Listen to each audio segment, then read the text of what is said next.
Everyone. अगर आप एक अच्छा लीडर बनना चाहते हैं तो लोगों के आगे नहीं उनके पीछे चलिए। और बिल्कुल ही एक ऐसे लीडर आज हमारे साथ यहाँ मौजूद हैं। Guys, today we have a very special guest with us. He is not just a doctor, not only a UPSC topper, but he comes with a plethora of attributes to bring upon a positive change in the society. Guys, आज हमारे साथ यहाँ एक IRS officer doctor Aditya प्रकाश भारद्वाज मौजूद हैं। He not only cracked UPSC in his very first attempt, but his contributions to the society are just remarkable. उन्होंने professional level के साथ साथ अपने पर्सनल लेवल पे भी सोसाइटी के लिए बहुत कुछ किया है। आदित्य सर पिछले कई सालों से अंडर प्रिविलेज बच्चों को पढ़ा रहे हैं। इस लॉकडाउन के दौरान उनके वी केयर इनिशिएटिव के अंतर्गत 5 लाख से ज्यादा मजदूरों और जरूरतमंदों को भोजन कराया गया। Under his We Care initiative is also working meticulously for animal rights as well. So guys, today we are going to have a detailed discussion with him regarding his experience and initiatives. So welcome to Be Athletic with me. We all know that you not only justified your responsibility as an IRS officer, but took amazing steps towards the society. What is your message to the coming up civil servants so that they can carry on both their official and social responsibilities with utter honesty? First of all, जितने भी लोग हमें देख रहे हैं, I would like to welcome them all. मैं उन सबको धन्यवाद देता हूँ, नमस्कार करता हूँ। और देखिए, जब आप एक सिविल सर्वेंट बनते हैं तो मुझे लगता है कि आपकी ड्यूटी कहीं ख़त्म नहीं होती है। बहुत सारे लोग कहते हैं कि जो आपने लॉकडाउन में काम किया, you gone beyond your call of duty, but I would like to rectify this statement and say कि आपकी जो कॉल ऑफ ड्यूटी है वो सिर्फ आपके ऑफिस तक ख़त्म नहीं होती है। Being a responsible citizen, being a civil servant, it's your duty that you serve each and every person you can. जब तक जितनी आपकी कैपेसिटी है, जितना आप कर पा रहे हैं, मुझे लगता है आपको वहाँ तक जाना चाहिए। और अगर आराम करना है, if you want to rest, मुझे लगता है ऐश करना चाहते हैं, आराम करना चाहते हैं, don't be a civil servant. मेरा मैसेज यही है, अगर आपको हार्ड वर्क करना है वास्तव में, if you want to bring some positive change in the society, तो ही आप सिविल सर्विसेज में आइए। एल्स अगर आपको लगता है कि it's going to be a fun ride, it's going to be all roses, then please do not attempt this thing, because यहाँ पे आपको हार्ड वर्क करना पड़ेगा, टॉयल करना पड़ेगा, and this thing is tough. Thank you so much sir for your inspiring words and I'm sure आपकी जितनी भी बातें थी, these are definitely going to help the youth out there. Now sir, जैसा कि हम सबको पता है, आपने अपने पहले attempt में ही within 1 year of your preparation you cracked UPSC. Now can you give us some tips and want to share some guidance how one can clear UPSC in their first attempt without any coaching? Right. So this is I think ये सवाल मुझसे सबसे ज़्यादा पूछा जाता है Twitter पे, DMs में, इंस्टाग्राम पे भी लोग पूछते हैं कि sir how did you clear UPSC in first attempt. सबसे पहली बात आई थिंक कि इस एग्ज़ाम का जो हवा बनाया जाता है, this is the worst part. इस एग्ज़ाम को इतना बड़ा करके हमारे सामने प्रेजेंट किया जाता है। ऐसा लगता है कि मतलब जब मैंने अटेम्प्ट करने का सोचा था, and when I asked for opinion, like जो लोग पहले अटेम्प्ट कर चुके थे या जो लोग तैयारी कर रहे थे, मैंने उनसे पूछा कि how has been your experience, मैं दूँ ना दूँ, तो उन्होंने कहा कि you are already too late. अगर आपको यूपीएससी की प्रिपरेशन करनी थी तो why didn't you start in the first year of your MBBS. Now you are a full fledged doctor, and if you start preparing now you will take at least 2-3 years to give your first attempt, and उसके बाद you will be overage, so maybe you won't be able to get another opportunity, so it's wastage of an opportunity, तो you should stop right now. पर उस moment पे अगर मैं उन लोगों की बात सुन लेता और रुक जाता, तो मुझे लगता है शायद आज मैं जहाँ हूँ मैं नहीं पहुँच पाता। तो सबसे बड़ी बात जो है, सबसे पहले इस चीज़ को दिमाग से निकाल दीजिए कि ये एक हवा है। It is not such an impossible job कि होगा ही नहीं, पहली बात। दूसरी बात ये है कि ऑनेस्टी बहुत ज़रूरत है। ऑनेस्ट कैसे कि आपको कोई देखने नहीं आएगा, कोई पूछने नहीं आएगा शायद कि आप पढ़ रहे हैं कि नहीं पढ़ रहे हैं। You have to be honest to yourself. अगर मैं कहता हूँ कि you give me 10 hours of your day, each day, सिर्फ 10 घंटे आप मुझे दे दीजिए, एंड आई मेक श्योर कि आप 1 साल में यूपीएससी क्रैक कर देंगे in your first attempt. But you to be honest. वो 10 घंटे का मतलब है 10 घंटे, you have to be honest. उसके बाद चाहे वो वीकेंड आ रहा है, चाहे होली आ रही है, चाहे दिवाली आ रही है, आपके पेरेंट्स बुला रहे हैं, आपके फ्रेंड्स बुला रहे हैं, you to say no, you know. It's जैसे यूपीएससी जो है, it is not a 100 metre race कि आपने यहाँ से भागना शुरू किया, थोड़ी देर आप भागे और आपने वो क्रॉस कर लिया। ये मैराथन है, यू टू कीप रनिंग, आज कल परसों आने वाला दिन, उससे आने वाला दिन, and you to be prepared for everything. क्योंकि जो जैसे जब आप सफ़र की शुरुआत करते हैं, शुरुआत में बहुत जोश होता है, जब हम सब लोग यूपीएससी की प्रिपरेशन करते हैं, एक दो महीने के बाद ना वो जोश वेयर ऑफ कर जाता है, लोग थोड़े सा अपना जो गार्ड होता है वो डाउन कर देते हैं, they start you know divesting their time, थोड़ा टाइम इधर लगा दिया, चलो मूवी देख लेते हैं, चलो ये कर लेते हैं, ठीक है। मैं कहता हूँ कि everything is fine if you are honestly giving 10 hours each day.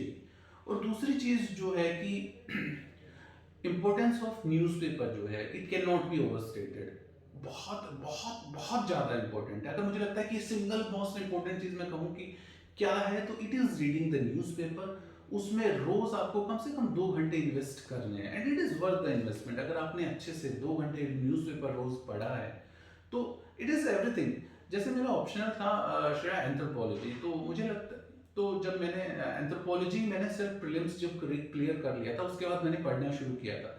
I had no idea कि मतलब बुक्स क्या हैं, सिलेबस क्या है, उसी के बाद मैंने लिया। बट क्योंकि मैं लगातार न्यूज़पेपर पढ़ रहा था, और you know it's all about the, जो भी आप ऑप्शनल सब्जेक्ट लेते हैं उसमें कुछ स्टैटिक पार्ट होता है, कुछ डायनेमिक पार्ट होता है।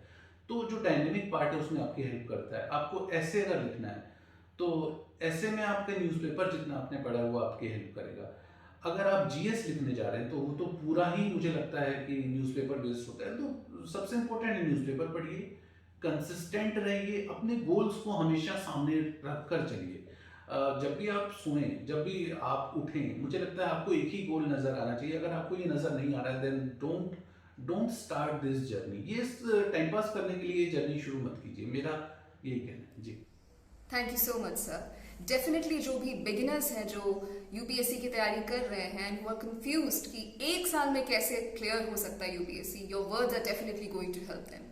Now sir, can you please tell us what are the things one should keep in mind while choosing their optional subject for UPSC mains?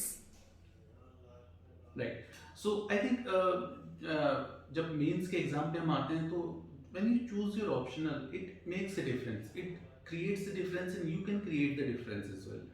पर यू नो कई बार हम गलती क्या करते हैं, हम ना स्कोरिंग सब्जेक्ट ढूंढने में लग जाते हैं कि यार कौन सा सब्जेक्ट सबसे ज़्यादा जिसमें मार्क्स आ रहे हैं, हम अपना बैकग्राउंड भूल जाते हैं। तो like I am a doctor, तो जब मुझे ये सेलेक्ट करना था कि मुझे कौन सा ऑप्शन चूज करना, तो मेरे पास दो ही ऑप्शन थे basically. Either I could have been gone for medical science, या दूसरा ऑप्शन जो मुझे नजर आया इट वाज एंथ्रोपोलॉजी। और मैं बताता हूँ एंथ्रोपोलॉजी मैंने सेलेक्ट क्यों किया। नंबर वन, सिलेबस जो है बहुत शॉर्ट है। Like if you compare it with medical sciences, I think it almost 10 times उससे शॉर्ट इसका सिलेबस है, नंबर वन। नंबर टू क्या है कि एंथ्रोपोलॉजी में गुड कोचिंग्स आर अवेलेबल। मैंने हालांकि कोई कोचिंग नहीं ली, बट एंथ्रोपोलॉजी के लिए अच्छी कोचिंग, अच्छे you know test series available हैं। So if you want to select this subject, एक चीज़ जरूर ध्यान में रखिएगा कि क्या उसकी टेस्ट सीरीज अवेलेबल है कि नहीं है, क्या उसका जब भी आपको ऑप्शन खुद के लिए सेलेक्ट करना हो, पहली बात तो आप you know always count on your background. जिस बैकग्राउंड से आपने अपना अंडर ग्रेजुएशन किया है, ग्रेजुएशन किया है, पोस्ट ग्रेजुएशन किया है, वो सबसे पहले कोशिश कीजिए कि आप उसे सेलेक्ट करें। अगर आपका बैकग्राउंड यू नो हिस्ट्री का है तो हिस्ट्री ले लीजिए, सोशियोलॉजी का सोशियोलॉजी ले लीजिए। उसके बाद दूसरी चीज़ आती है कि आप यूपीएससी की वेबसाइट पे जाइए, पूरा सिलेबस डाउनलोड कीजिए, एंड उसमें सिलेबस जो होता है वो टॉपिक वाइज होता है। तो आप you know you can select the topics one by one, आप उसमें देख सकते हैं, पढ़ सकते हैं, और आपको आइडिया हो जाएगा कि ये जो टॉपिक्स हैं क्या ये मुझे आते हैं या नहीं आते हैं। नंबर तीसरी चीज़ है कि you go to any book shop, buy a 10 year, पिछले 10 सालों के उसके क्वेश्चन पेपर्स देख लीजिए। अगर वो क्वेश्चंस देख के आपको लगता है कि you can answer, you know बिना पढ़े ही, कुछ जैसे कुछ सब्जेक्ट्स होते हैं जो आपको एक गट फीलिंग आएगी देख के कि ऐसा लगेगा कि हाँ यार ये मैं कर सकता हूँ, और भेड़ चाल के मत जाइए। यू नो मतलब always count on yourself, always trust your gut feeling. जो आपके अंदर से आवाज़ आती है कि मुझे ये सब्जेक्ट लूँगा तो मैं अच्छा परफॉर्म कर सकता हूँ, तो ऑलवेज डू दैट। ना दूसरों के सुने सुनाए पे जाने से बेहतर है कि आप खुद फैसला करें। But this is the most important part. और आप इसको जितना जल्दी शुरू कर सकें, जितना ज़्यादा पढ़ें, क्योंकि जैसे मैंने बताया कि डिफरेंस यहीं से क्रिएट होगा। जब आपके रैंक आने होंगे, मार्क्स आने होंगे, तो आप जो ऑप्शनल सेलेक्ट करेंगे उसके नंबर्स अगर आपके ज़्यादा हैं तो it can create a huge difference. Thank you so much sir. Definitely जो आपका आंसर था, इससे जो भी यूपीएससी एस्पिरेंट्स उनके मन में एक डिलेमा रहता है कि ऑप्शनल सब्जेक्ट कैसे चूज करें, स्कोरिंग चूज करें या वो सब्जेक्ट चूज करें जो हमारा बैकग्राउंड है, वो डिलेमा तो डेफिनेटली खत्म हो गया होगा ना सर।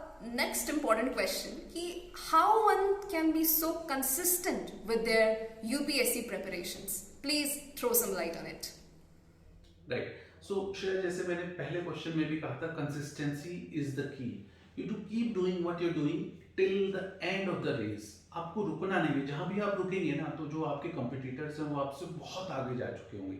मैं इसके लिए एक छोटा सा एग्जांपल देता हूँ। सपोज करिए आपने एक मैराथन शुरू की और शुरू में आप बहुत तेज भाग रहे थे, ठीक है, आपने सबको पीछे छोड़ दिया, फिर आपको लगा मैं रेस्ट कर लेता हूँ। जैसे the hare and the tortoise वाली स्टोरी होती है, same story goes here as well, be a tortoise.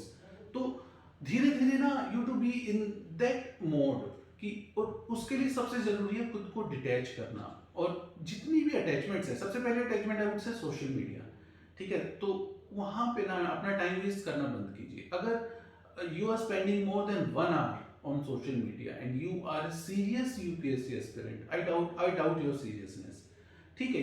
YouTube पे जाके you're watching videos that are helpful for your preparation, that's fine, you know, but आप ट्विटर पे 1 घंटा लगा रहे हैं, आप इंस्टाग्राम पे 1 घंटा लगा देते हैं, आप व्हाट्सएप स्टोरीज लगा रहे हैं, so all that thing you have to stop, पहली चीज।